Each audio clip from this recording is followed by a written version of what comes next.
All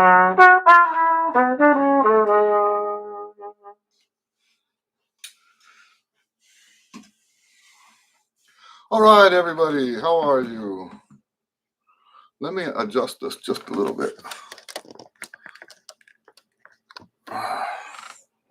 Did that make a difference? It doesn't look like it. All right. So, what do you guys got this week? Welcome. Hey, by the way, before we start, let me tell you that next week, because it is going to be Good Friday, we will take the day off next week. So we won't see you again until the following week, okay? We're going to take Good Friday off. And, that's just one of those days that should be taken off, as far as I'm concerned. I don't remember when I was younger, I don't think we ever took that day off from school or anything like that. But it was always an important day. The whole, hello, Mary. Yeah, it was always an important day, and it almost seems like today, at least in America, the culture in America, that Easter has become more about eggs and bunnies and stuff like that. And very few, it seems to me, I don't know, I could just be living in a little bubble, which we know that's true, right? We know that, oh, excuse me. We know that if you've been following my stuff with the hymns, we know that I have lived in a bubble. And flowers, yes, Mary says, and flowers. And so I had no clue, really. When I first started recording the hymns, I thought it was a sacrifice. Not that I don't mean sacrifice as in I didn't want to be doing it. I thought when I published those hymns that nobody would be interested. Hello, Israel. He says, hello from Brazil. And welcome to the live stream. So yes, I have lived in a bubble, and maybe this is just like, maybe this issue is just like the hymn issue. Maybe people are still taking Good Friday seriously, but not in my little bubble. Javier, hello Javier. Hello, he says, hello Eddie and friends. I hope you are all doing fine. I am, thank you. Image quality is great today. So yes, I'm back to the webcam. So YouTube has two different ways to do live stream. One is where you're using software. That's what I was trying to use, because with this one I can't share screen, and so I can't show you Finale. I can't show you a website. It's just me talking. But when I saw how bad the other was, I decided I wasn't going to do that until I figure out that other system, right? So when I get it figured out, we'll go back to that. Neo Colors says, hello, everybody. Hello. Who wants to be the first question?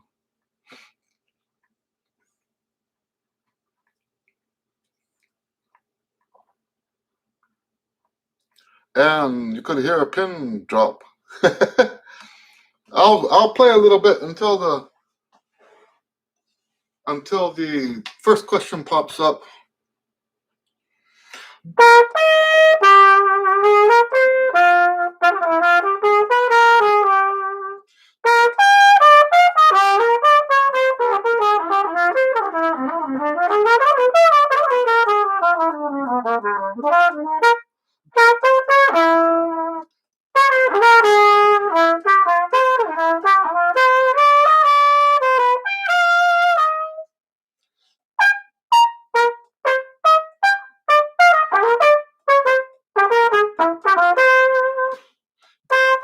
So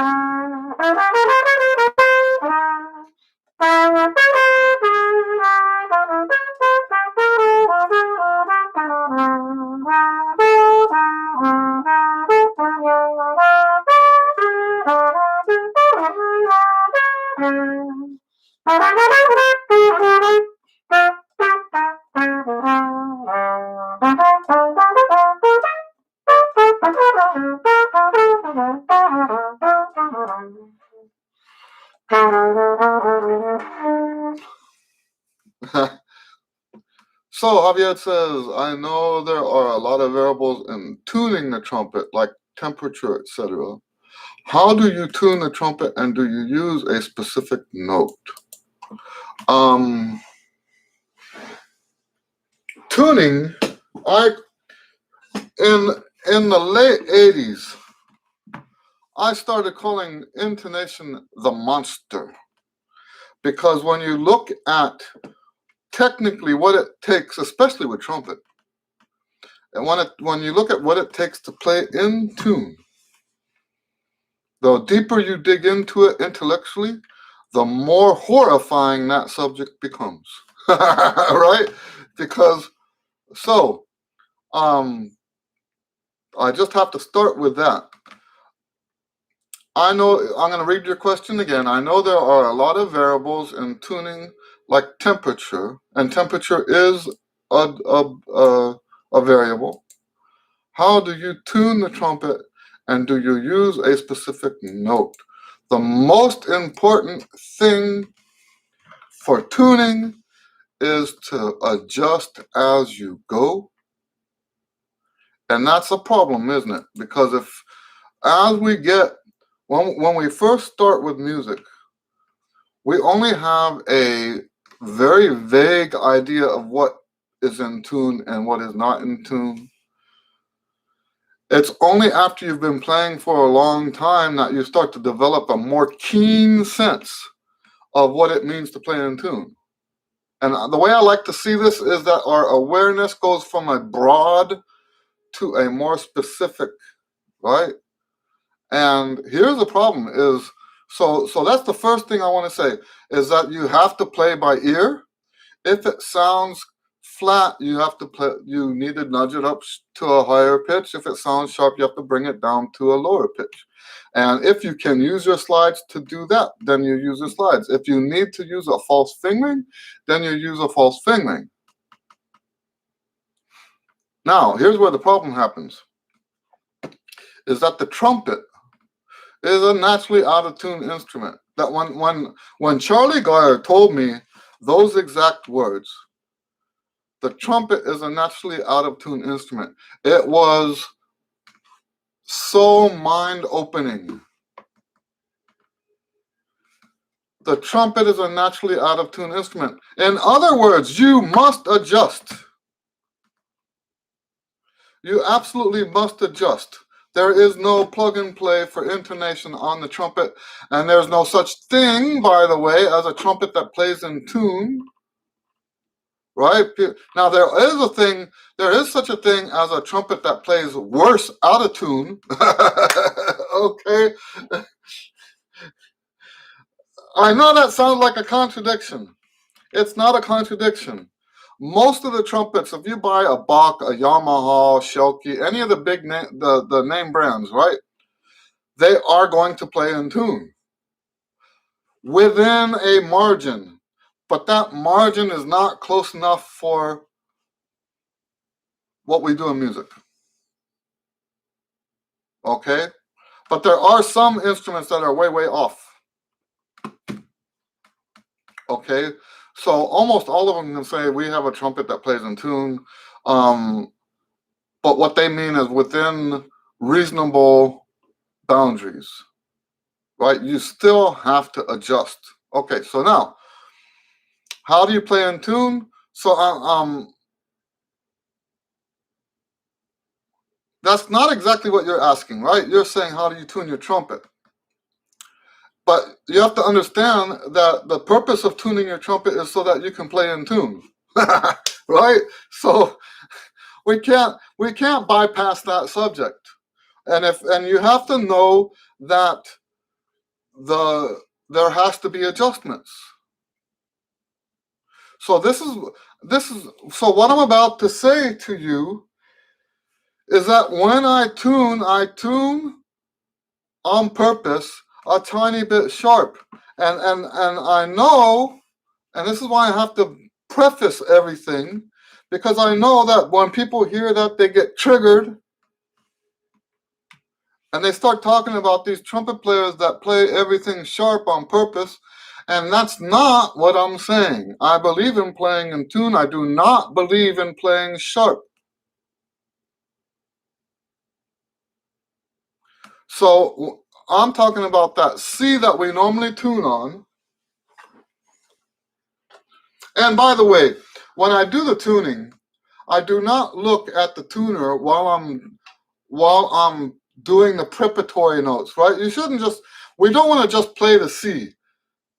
We don't just go and tune that. We play a little bit first, and then we play the C so that it's a more honest intonation that we're checking. Okay, so I like to improvise a little bit.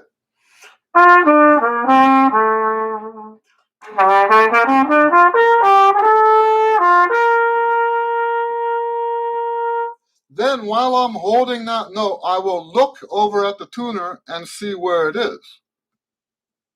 You don't look while you're doing the improv. Okay? Now, if I look at that note and it is exactly on the C, exactly in tune, I will raise it just a tiny bit. It's almost imperceptible on my slide. You can't see the difference. But I want it to be just a tiny bit sharp on that C, because being a tiny bit sharp on that C puts all the other notes closer to pitch, the way I play. Okay? I hope that makes sense.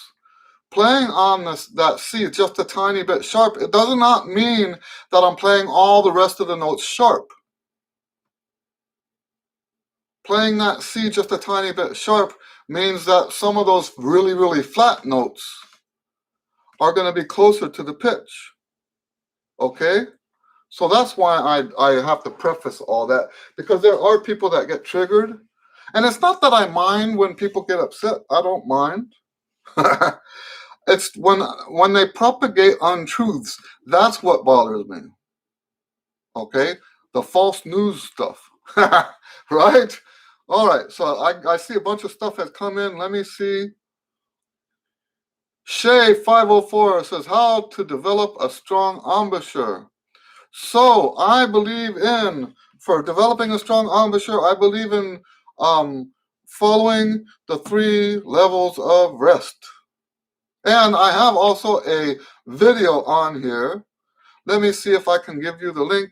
It's called, so these 2 videos together, well, these 2 videos go together and they discuss my strength approach. And strength, we're talking about range, we're talking about endurance.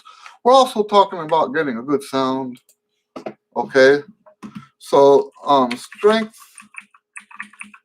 formula. There's the strength formula. Let me get a link to that and put it in the comments. So this link I'm about to put here is the overall strategy. Okay, so that's the overall strategy. Then what goes with that is the 3 levels of rest. These 2 videos go together. And for some reason, it's not showing. Oops. There we go. Now, I'll put this link in there now too. I strongly encourage you, and I'll give you a quick summary right now of how that works. In order to develop a strong embouchure, you must first get tired.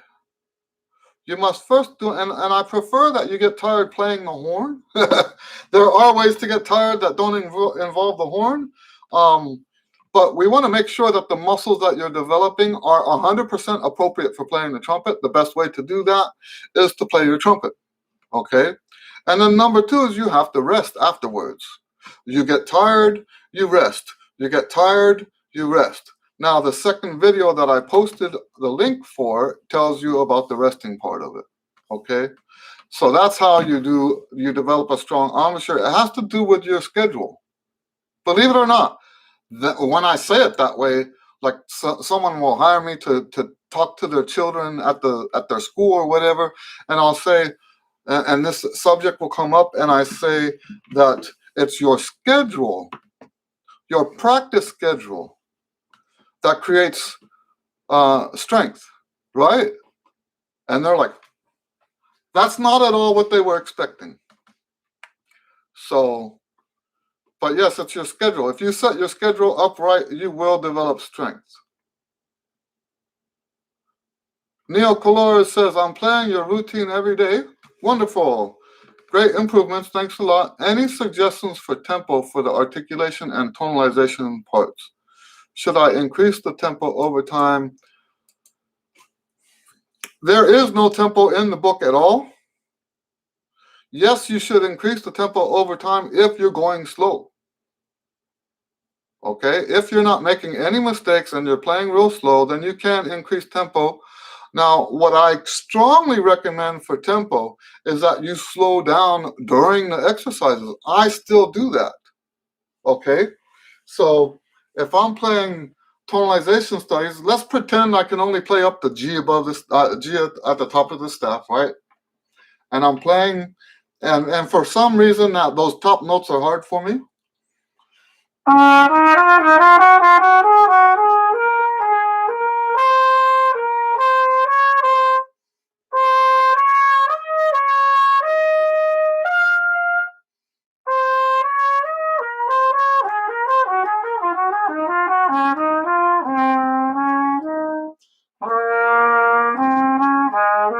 You're going to slow down where you need it to slow down. Now remember all of these exercises, the way they work is we're creating these layers of familiarity. And basically what we're slowing down for is to increase the familiarity. The slower you go, the more familiarity you get, right? But there becomes a problem with the time, right? You end up spending way too much time doing the routine, and that's not advantageous either, right? So yes, we do want to speed up when it's okay to speed up, but then you want to slow down when you need that greater degree of familiarity. I hope that makes sense. Alessandro says, hey, hi, and we're going to say hi right back to you. Hello, Alessandro. Javier says, I asked the tuning question because if you move or tighten, loosen your lips even a little bit, the tuning change. That is correct. And that's part of what the routine is for. So we talk about a lot about having a steady sound, steady air, but we also want to have a steady sound as well. So when you get to that note, you want to keep that lip position, all of the tension in the lips, all of that we want to keep steady for the remainder of the note. Now that is not necessarily as true for jazz music, right? However, it's not a jazz routine, it's not a classical routine, it's just a routine. And the control that you have to keep something steady, this is something I talk about in the Physical Trumpet Pyramid book. The skill that it takes to hold a steady tone is the skill that it takes to have a moving tone with control. In other words, if you're doing it as a jazz player, if you're changing the pitch as a jazz player on purpose, it's better to do that with control than to do that without control. I hope that makes sense. All right, so Neo says, I see Trumpet trumpeters like Miles Davis playing on a harmony mute without adjusting the tuning slide. Do you adjust it when you switch from, I have to be honest with you, switch from to and from open? I have to be honest with you, it depends on how much time I have. Now, there are some mutes that are designed to not need to be adjusted. They're more expensive. I think the last one I heard about that didn't need to be adjusted was over $100 for a Harman mute. Now, technically, it's not a Harman mute. Harman is a brand. You know, it's kind of like my grandmother used to call margarine oleo, right? Because the brand that she always used was oleo. Then when they didn't have that brand anymore, she still called it oleo. So technically, it's not a Harman mute if it's not Harman, right? But now we call all of them Harman mute, even though, and maybe the trademark thing is over for that. Who knows? I don't know. So yes, I do tune when I can. I can't always, there's not always time to do that. But here, what we were talking about with the tuning earlier, what if you know that you have a section coming up that has a mute? So you put the slide halfway between those two extremes, right? If you know you don't have time to move the slide, why not move it just a little bit so that you can adjust the other notes a little bit and then adjust those other notes in the other direction a little bit? See, that's how I think, right?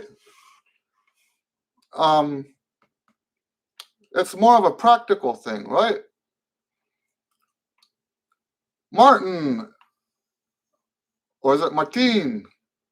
Martin SQ says, "Hi Eddie, I play in a band along with non-transposing instruments. I have to transpose to play lots of sharps. What are your thoughts on using a C trumpet so I can just read the music provided?" You know what? I think that depends on your skill level. How many years have you been playing? If you've just been playing like a year or two, I would say that, I don't know, it makes sense, kind of. You know, the C trumpet's just another instrument. It has its different qualities to it. I'll tell you what, I knew a guy once who tried to use trumpet in an R&B band because the charts they had were all in C. And this was long time ago. And it really didn't sound that good, right? It's a different sound instrument. And if all you're doing, if you know what, I'm not against having a C trumpet. I'm not against having a C trumpet. And also, you know, as far as the transposition goes, you know, if you follow my approach to, which I have not published, so it's not likely that you could. If you follow my approach to practicing music, then transposing is not a problem either. But I haven't published any of that. I haven't published any videos on that. I haven't published my book yet. The book is done. The book was done over a year ago. Can you believe that? That's what kind of person I am. I'll finish a whole book, then get distracted, and the book will sit on my hard drive, and I won't even publish it. I say it's done. It still needs to have those final editing, and I did something to mess something up, and I don't know. So, but yes, if you use my system, you wouldn't have problems with transposing at all. That said, if you want a C trumpet and you have access to a C trumpet, I just wouldn't get it for that reason. I guess that's what I'm trying to say. C trumpet is a nice instrument. I would have one, except that someone ruined it for me. Someone ruined it for me. I don't know if I've told you guys this story before. I was playing on a Bach C trumpet for a long time, and then someone let me borrow their Blackburn C trumpet. And I had, by that time, I got my B flat. This B flat trumpet is the best trumpet I've ever played on in my whole life. And I like my other horn, don't get me wrong. But this C trumpet is the best sounding horn and the best workhorse. I'm about to take it in to get it overhauled because it is quite beat up, especially here. And I've got, I dropped it one time and the bell bent. You can see the bell is a little bit bent down. And so, yeah, I don't think they can fix that. I actually don't think they can, because it's such a subtle bend, I don't think they can fix that without making it worse. So I already had this horn, and this horn played so beautifully. And I had this other C trumpet that just wasn't as good as this B flat. And the B flat sounded so good, and I can transpose. And someone gives me a Blackburn to try, and I know better than that. I know better than to try somebody's Blackburn. That's why I don't try those really, really expensive trumpets. I know I can't buy one. Right? So what was I thinking? But I tried that Blackburn, and I thought, why am I playing on that terrible C trumpet? And yeah, I've been saving up for a Blackburn for what's it been now, 20 years, it seems like. I haven't had a C trumpet in 20 years because I can play all that stuff on the B flat and it sounds better than if I had a bad C. You see my reasoning. I want to do the best job on the gig as I can. I can't afford a Blackburn, and the C trumpets usually sound terrible. So I don't have a C. I haven't had a C in a long time. Javier says, and the bigger cups, smaller rim mouthpiece always allow you to greater flexibility, but on the risk of playing out of tune because chops have to be strong and centered. That's correct. Anthony says, hi, Eddie. Hello, Anthony. Just popped in to say hello. I am in my bedroom with trumpet and music on my bed because my idiot brother-in-law had his days off changed and now I can't use my practice room. Oh, the drama. we thank you, Anthony, for the update. James says, hello, everybody. Hello, James. Thanks again, Eddie, for your feedback on my videos. You're welcome. No questions this week, just working on getting the airflow right, as you pointed out. Well, very good. So anyone else want to send me videos like that? So what he did, he sent 4 videos, and each video had just one exercise in it from the book. I think he did one, I'm trying to remember now. Oh, one lip slur, one articulation. I can't remember everything that was in there, but yeah. Oh, tonalization. He did a tonalization study too. And yeah, that's a great way to do it because it's more efficient that way. I can listen to the one exercise and make any comments that I need to make for that. Neo says, thanks for your answer. You're welcome. Raimo, hello, Raimo. Nice to see you. Raimo sends greetings. Gabriel, and hello, Gabriel. Nice to see you too. Haven't seen Pops in a while. All right, so Gabriel says, hello, Trump, Eddie, and friends. I'm still at work because we changed time next week. Greetings, y'all have a nice weekend. Well, thanks for popping in. So you guys change time next week. Yeah, isn't that nuts? I really think they should stop doing time changes. I really do. I really do. It makes no sense to me. And it's great, very, very confusing.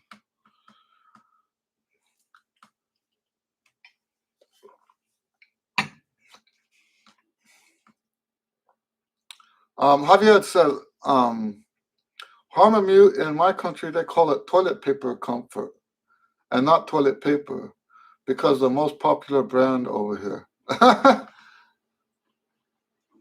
Oh, I see what you're saying. They call toilet paper comfort and not toilet paper because that's the most popular. Yeah, that's right. We have a lot of that. We have a lot of that over here.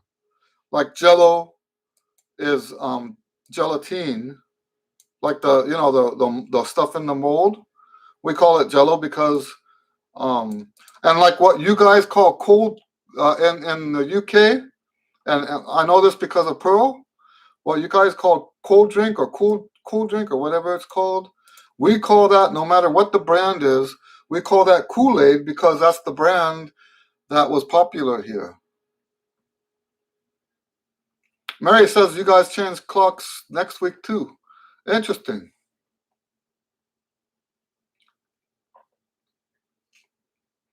Anthony says if we play softer when practicing, PP to F back to PP, will this help with endurance? Will that help with endurance? Well, anytime you play loud, it helps with endurance. And playing softer, okay, I'm just going to have to say yes, but not directly. Let's say it that way. It will help with your endurance, but not directly. And certainly not nearly as much as getting your schedule worked out. Okay, so we talked about endurance earlier, and we said that the schedule is what makes your endurance grow. Just like, you can make a comparison between, if you guys have never been to Hal Higdon's website, let me get a link here.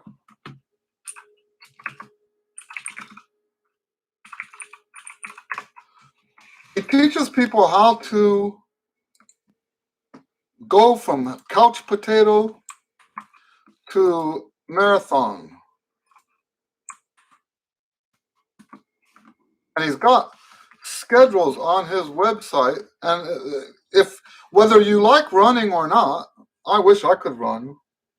I'm still dealing with some really weird health issues that prevent me from running right now.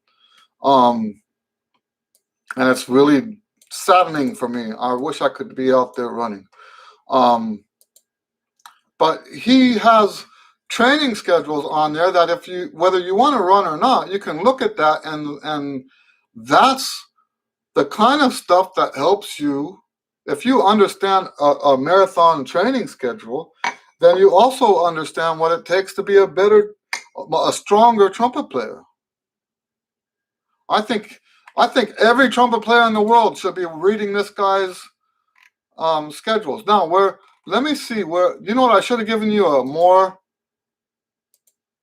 specific link. If you go to the training programs, he's got them listed novice to multiple marathons, right? Oh no, to Dopey Challenge. I was reading the wrong way. He's got novice to Dopey Challenge. Okay. I say novice. What am I saying? Novice. Sorry. And he gives you what you're supposed to do on each day.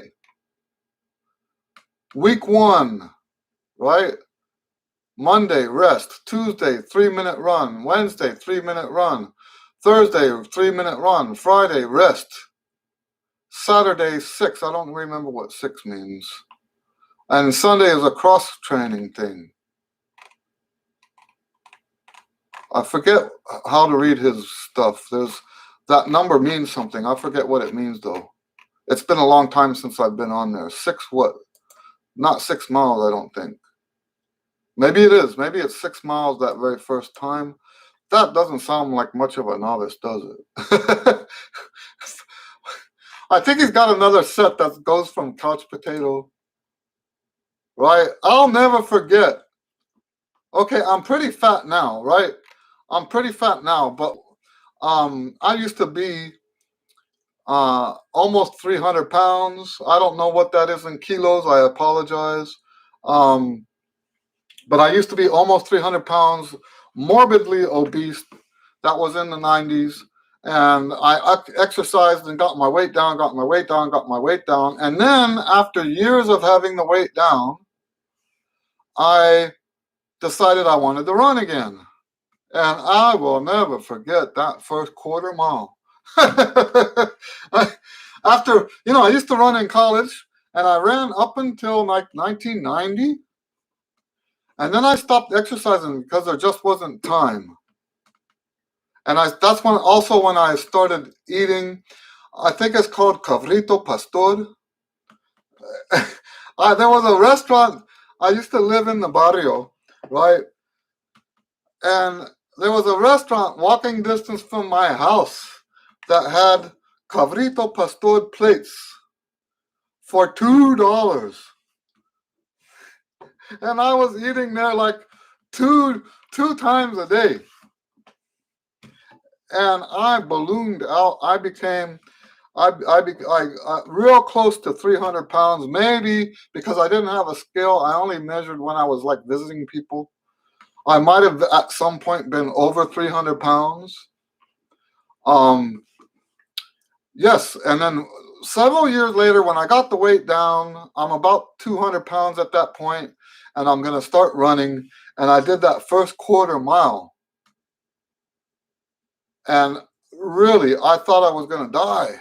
I thought I was just going to bring a heart attack on right there. And, I think that's part of what gives me a different perspective on the strength side of this, right? Because I have gone from that couch potato status to being able to run. The longest run I ever did, I never did a marathon. The longest run I did was about 18 miles, if I remember right. At this point in my career, in my life, I'm not so sure I want to do those kind of miles ever again.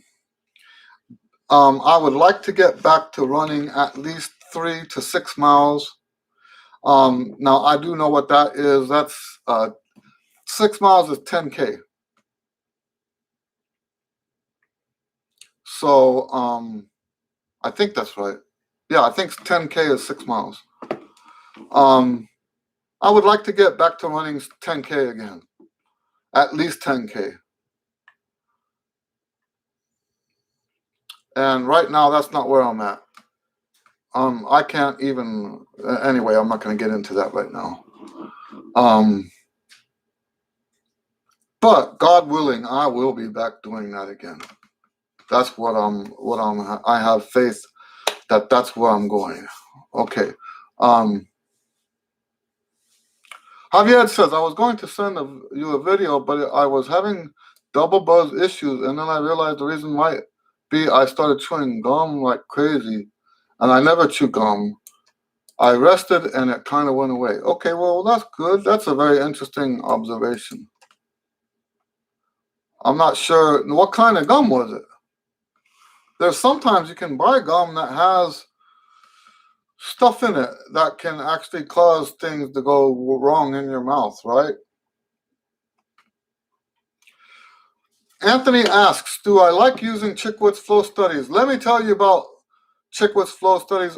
Now, most people think that the flow studies are this exercise.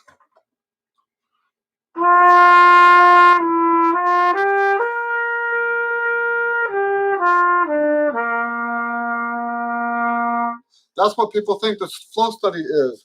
That's just the first flow study in the book. Let me grab the book for you.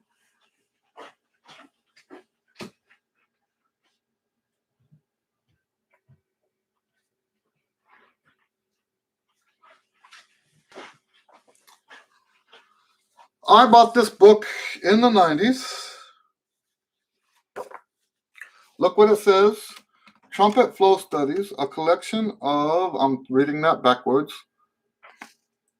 various sources for, and the courses that he was teaching. And look at the bottom, Professor Vincent Chickwitz and Assistant Professor Luther Didrikson.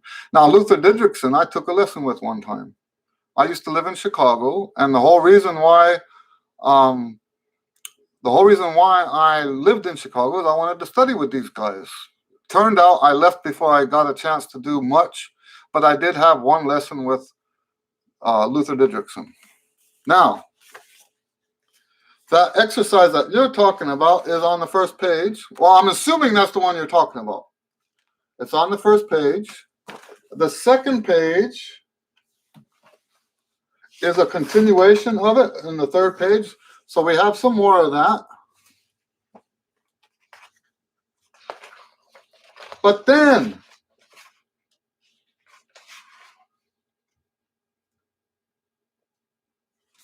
look what happens in the book.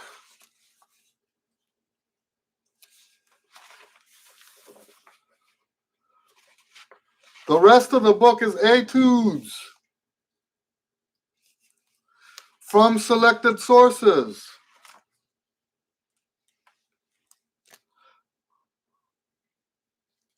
So let me tell you how I feel about flow studies. First of all, those exercises that everybody calls flow studies are the basis, the foundation for all of my long tones.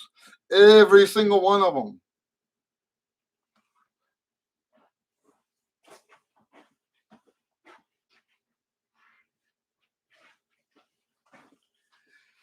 These are just variations of that original exercise. See how it goes down?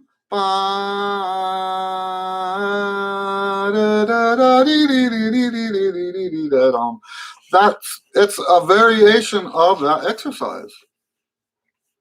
And I've been doing that for my long tones.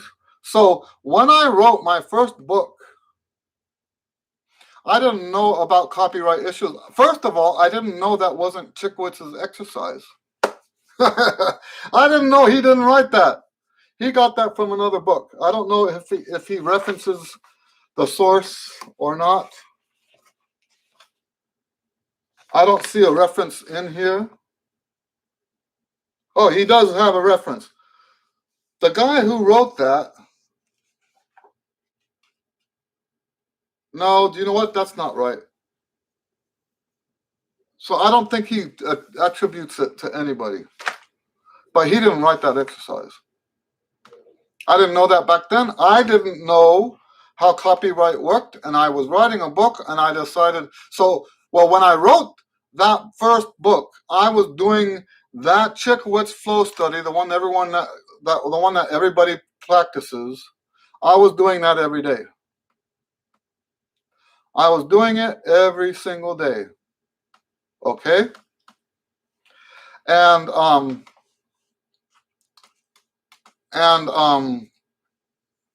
am I? I lost my chain of thought for a second. Oh, so when I was publishing my book, because I didn't understand copyright issues, I thought I needed to write all my own exercises. And, in the end, my ignorance ended up being a blessing, because now I've been broken from that box, right? You know how they say think outside the box? Because of my ignorance, I thought I had to go out of the box. And I ended up doing my own stuff,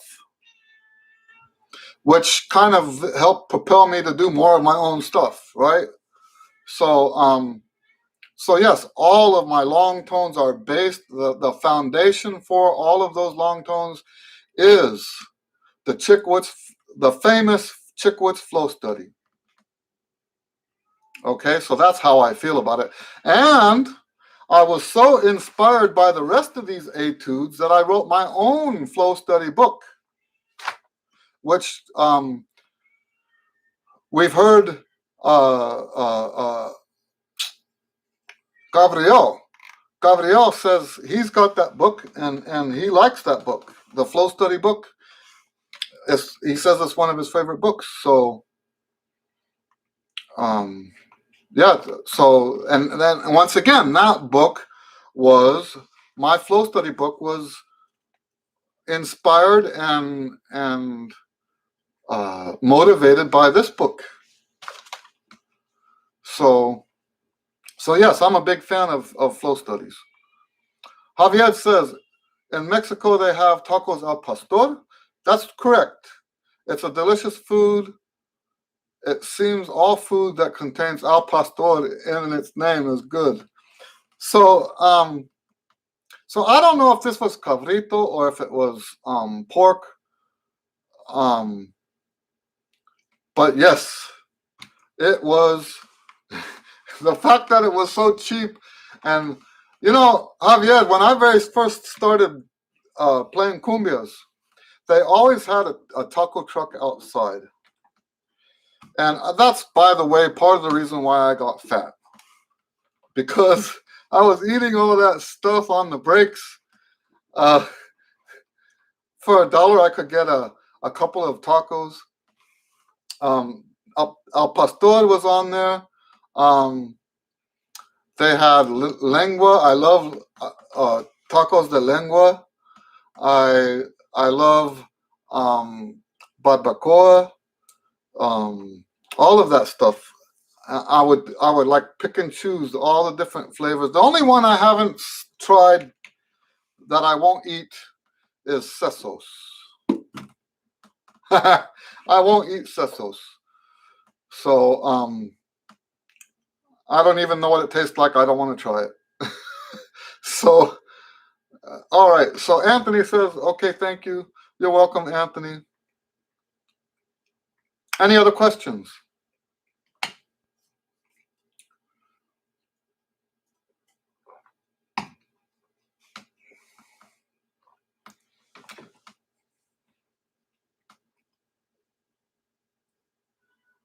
Javier says, how much time or how do you measure when to discard a music piece you are working on? When you nail it, maybe staying longer to dig deeper. Okay, so in my opinion, exercises can be temporary. A lot of exercises are not temporary, like tonalization studies you'll do for the rest of your life. And if you're not doing tonalization, specifically my studies for the rest of your life, you should be doing scales for the rest of your life, right? Music is for the rest of your life. You never discard it. Let me give you an idea, and this is where being able to share my screen would have come in handy. Let me instead draw it on a piece of paper. I hope I have a Sharpie here. Yes.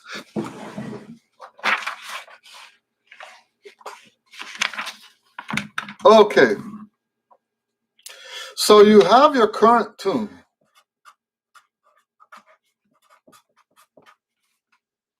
Oh, I can't spell. Sorry about that. So you have your current tune, right? That's what you're working on right now. So let's say it's a jazz tune. Let's say you're working on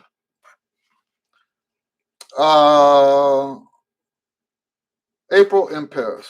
My Sharpie is already going out. Okay, so the song you're working on right now is April in Paris. Let's say that the song you previously worked on was Autumn Leaves.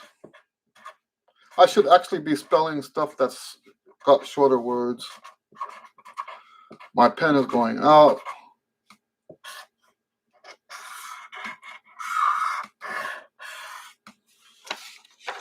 I call this, oh, I messed up. I call this the new focus tune.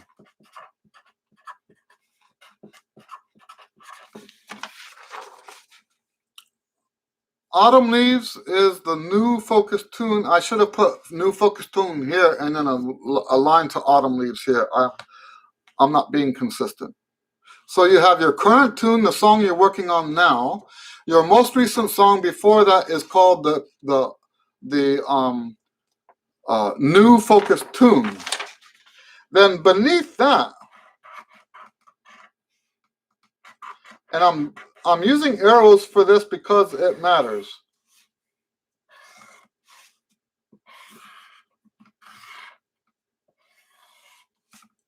And this thing is completely,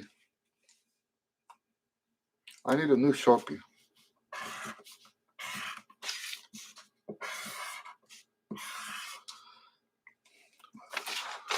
So now the 9 most previous songs that you had before Autumn Leaves are your focus tunes. And I would put focus on there, but my pen is out of ink.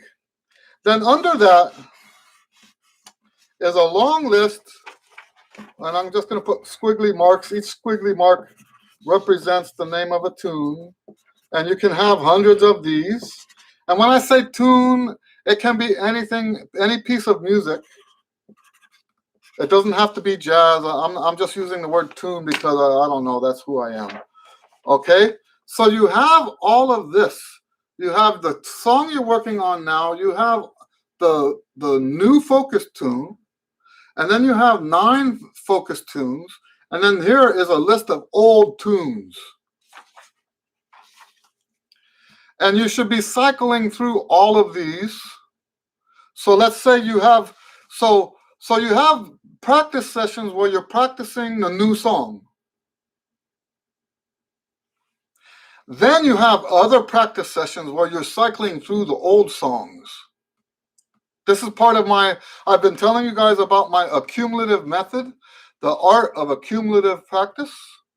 This is one of the key components, not the only key component, but one of the key components of the art of accumulative practice. In this case, we are accumulating literature. In this case, we are accumulating the songs that we know. So we never discard any of them. We want this down here. This is your old song list. We want your old song list to have hundreds of songs in it. And so what you do, this is how I do it. Each time I sit down to practice an old song, I'll go through the new focus tune once. I'll go through 2 of the focus tunes once. And then I'll do 2 of the old tunes once. Then I go back up to the new focus tune, I do it once. Then I do 2 other. So if we're keeping track, so that first cycle through, we did the first one and the second one of the focus tunes. Now the second time through, we're going to now do the third and fourth ones.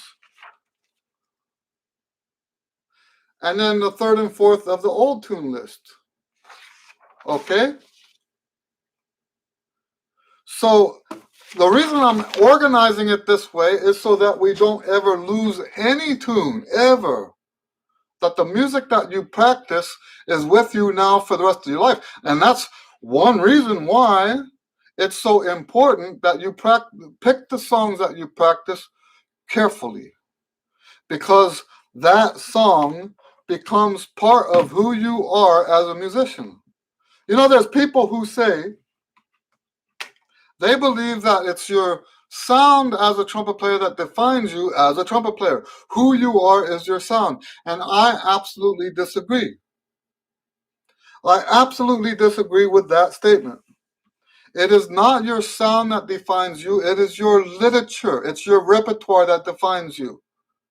If you have a jazz sound, but all of your repertoire is brass quintet, then you are a brass quintet player. I'm sorry, it doesn't matter what your sound is. You're still a brass quintet player. If you have a beautiful orchestral sound, but all the literature that you know is jazz tunes, you are not an orchestral player. You are a jazz player. Okay? So really, these people that say it's your sound that defines you, no. No, no. It might define you within your genre, right? Your sound might define you within your genre. But at the stage that we're at now, when we're practicing and acquiring literature, acquiring repertoire, it's important to pick your tunes wisely because that will determine who you are as a player. For example, if you want to be a Christian musician, you better be learning Christian songs. I'm sorry. Right? You better have a repertoire of Christian music. If you want to be a brass quintet player and you don't know any brass quintet music, what are you doing? If you want to play salsa and you don't know any salsa tunes, what's wrong with you? So yes, it's very important that you choose the literature that takes you where you want to go. All right? All right, so Raimo says, how mouthpieces 1.5 and 7C and 3 different from each other? So basically, those sizes that you're talking about there are box sizes. Let's get that straight first, because the sizes, the numbers for different brands mean different things. Okay, so we'll say that first. 1.5 is the biggest of the ones that you're talking about. 1.5 is almost as big as my mouthpiece. I have a big mouthpiece. 1.5. Now the 1.5 without a C. A lot of people don't know this. Without a C, it's a B. At least that's how it used to be when I knew more about this stuff. Okay, if the mouthpiece does not have if the number doesn't have a C next to it, if it doesn't have any letter next to it, in the box sizes, it's a B cup. The B cup is deeper than the C cup, and the C cup is deeper than the D cup. And what I was told, I don't know how true this is, so don't tell people that I think I know about this, right? I'm just telling you what I heard, that those letters correspond to what kind of trumpet it is that the mouthpiece was meant for. So a C cup was actually meant for a C trumpet, and a D cup was meant for a D trumpet, and an E cup was meant for an E trumpet or E flat trumpet.